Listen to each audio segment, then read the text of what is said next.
Do you see any of the real Diana in Meghan? Did you? No. Really? No. Oh, Sorry.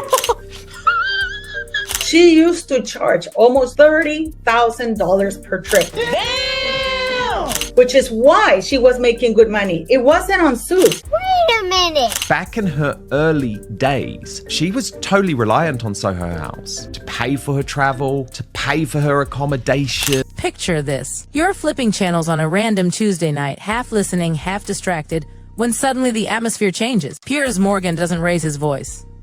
He doesn't tease what's coming. He doesn't smile. He simply reaches forward and produces a stack of photos that look like they were ripped straight out of Meghan Markle's personal panic vault. The kind of images no one ever expects to see on live television. The kind you assume are buried forever. And in that moment, the air shifts. Because this isn't gossip whispered on Reddit anymore. This is broadcast, public, permanent. I don't want to be doing another bloody segment on Meghan Markle and Harry. And in that instant, millions of people watching realize the whole victim narrative might actually be the biggest performance she's ever delivered. And that realization hit like a slap.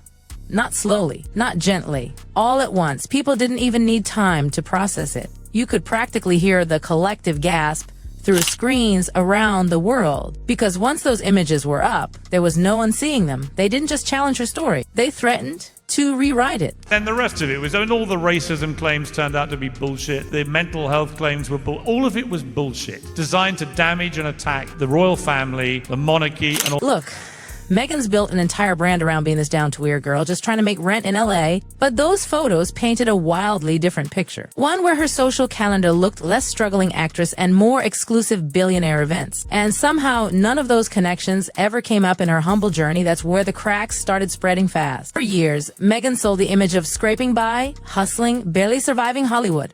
Auditions, rejection, ramen noodle dreams. But the photos told a completely different story. One drenched in champagne lighting, velvet ropes, private lounges, and people whose names never appear on casting call sheets. The kind of access that doesn't just happen by accident. The kind that suggests planning, positioning, strategy. Once a Soho House basic bitch, always a Soho House basic bitch. The moment those images hit the screen, you could practically see Meghan's entire public image start crumbling in real time. This wasn't just bad press. This was watching someone's carefully constructed identity fall apart piece by piece, and that's exactly how it felt. Like watching a mask slip mid-performance. This wasn't one bad headline she could spin. This wasn't a misunderstanding she could cry through in an interview. This was visual proof colliding head-on with a narrative she'd guarded fiercely for years. Are there any fans of Meghan Markle in tonight? Oh, hang on! There is one lone hand has raised up here. Actually, that is one more than I expected. I have to be. And here's what kills me. For someone who constantly claims transparency, Meghan's got a pretty impressive track record of making inconvenient things disappear. Old social media posts gone. Photos from certain parties wiped. People who knew her back then, radio silence. And now, the one piece of evidence her team was probably losing sleep over just got broadcast to the entire world. That's what made it sting harder. The disappearing act wasn't subtle. Posts gone. Accounts wiped. Former friends suddenly unreachable. Entire chapters erased like they never existed. And yet here they were. Images that survived the purge. Images that didn't cooperate with the carefully curated version of events. It was planned from the beginning. She denied being interested in the royal family, which she totally was. I know someone who knows the ex-husband who said she had a vision board with Prince Harry on. The truth didn't leak out politely. It exploded. No commentary required. No dramatic narration needed. The photos spoke for themselves. And suddenly, this wasn't just royal gossip anymore. This was about calculated networking, about attaching yourself to power, then discarding people the second they stop being useful, about a past so aggressively managed that any surviving fragment becomes radioactive. And this was only the beginning. It makes them newsworthy. So you either then ignore what people are talking about and debating and having all the silly stuff about them. The studio lights were already worn when Piers leaned forward again. No theatrics, no build-up, just that ice-cold calm that makes everything 10 times worse. Like he'd waited years for this moment. Like he knew exactly what he was holding and exactly what it would do. Chaos followed instantly. Social media erupted before producers could even process what had happened. Hashtags exploded. Clips went viral mid-broadcast. The internet didn't wait for permission. And she's living the life she probably wanted all along, a life of unparalleled luxury and riches that she got by marrying her handsome British prince. She's living back in the state that she came from. But here's the thing no one could ignore. These weren't random party pics from a forgotten college phase. They showed a lifestyle, a level of exclusivity that directly contradicted everything she told the public. Elite environments, powerful people, access that requires more than talent. The internet went into detective mode instantly, pulling timelines, matching faces, asking questions that suddenly didn't have easy answers. And what made it explosive wasn't just what the photos showed. It was what they implied she'd been hiding all along. This is what Meghan has been doing. She's a piece of Klingon, like she clings to somebody who can get her there. So Meghan manages to befriend one person of a very popular group, and then that person introduces her to the others, and because she's being brought in by somebody they trust, she's welcomed. And then came the silence, the kind that screams louder than any denial. Her legal team, normally aggressive, litigious, relentless, said nothing. The same people who sued over a handwritten letter, who attacked headlines, who responded instantly to minor slights. But now, nothing. No outrage, no correction, no threats, just empty space. And when someone who treats the media like a battlefield suddenly retreats, people notice. But the real bomb wasn't even the photos themselves. It was who might have leaked them. Years before global fame, Meghan met Piers for drinks at a Kensington pub. Friendly, promising. Then she vanished, ghosted him completely. The very next night, she was photographed with Prince Harry at Soho House. A door closed, another flung wide open. A grudge planted quietly, then watered for years. Oprah lit the fuse. The fallout followed. And when reports surfaced that Meghan herself filed a complaint against Piers, it stopped being professional. It became personal. But 57,000 people complained to the television regulator in the UK. A world record, I'm proud to say, complained about me for not believing Princess Pinocchio. And eventually my bosses said, you just apologize to Meghan Markle, or you're gonna have to, maybe lose your job. I'll take the job option. Thanks, I'll leave. And I walked off into the sunset. For Piers, those images weren't content. They were ammunition. Proof against someone he believed had weaponized victimhood while erasing inconvenient truths. But he wasn't the only one with access to those kinds of photos. One name kept surfacing quietly in the background: Marcus Anderson, Soho House's global membership director. The man who seemed to appear everywhere Meghan went. Toronto, London, Los Angeles. Always there, always positioned. With access not just to parties, but archives, guest lists, private images no one ever sees. He knows everyone worth knowing, the powerful, the rich, the untouchable. And for someone sculpting a public identity, having a gatekeeper like that wasn't just helpful.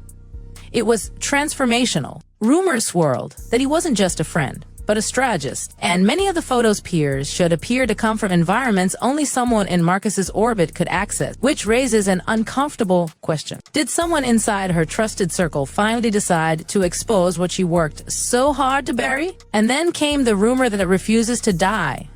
The yacht whispers. As the photos spread, old threads resurfaced. Stories of invitation-only circles. Private yachts used as floating networking hubs, names overlapping, timelines aligning just enough to keep speculation alive. Not proof, but patterns.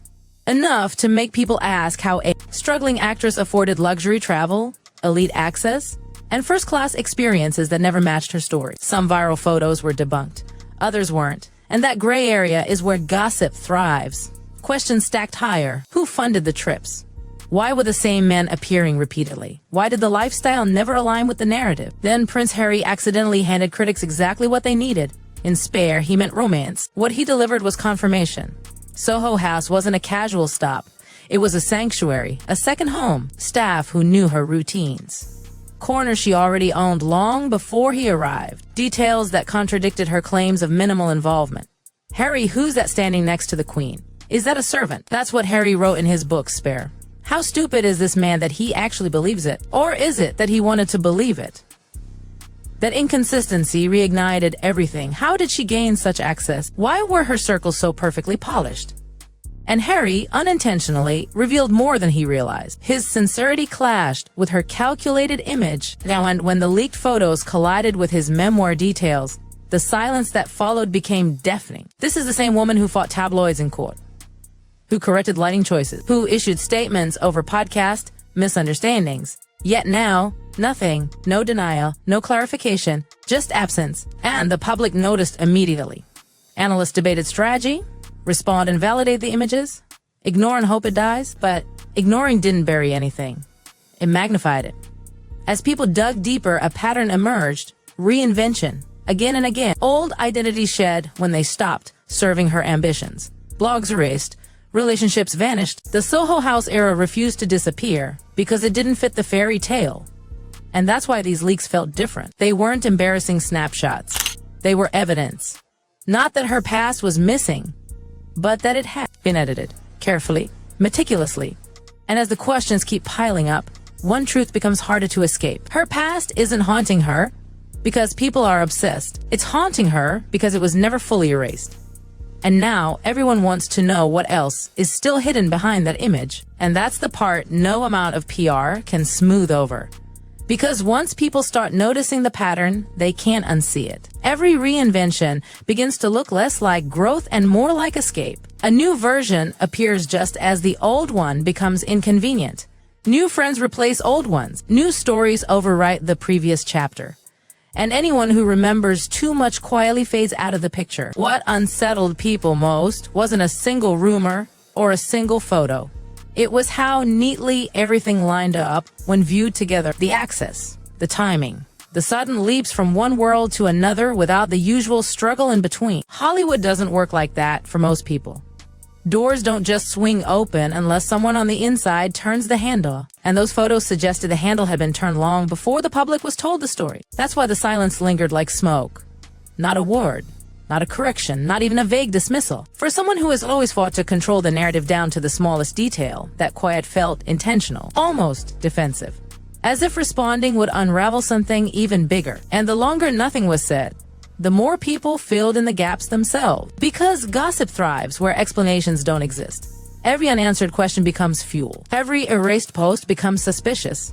Every vanished friend becomes a loose end. And suddenly the image of the wronged outsider fighting the system starts to wobble under the weight of too many contradictions. What Piers did on live television wasn't just stir controversy. He cracked open a door man had worked relentlessly to keep sealed.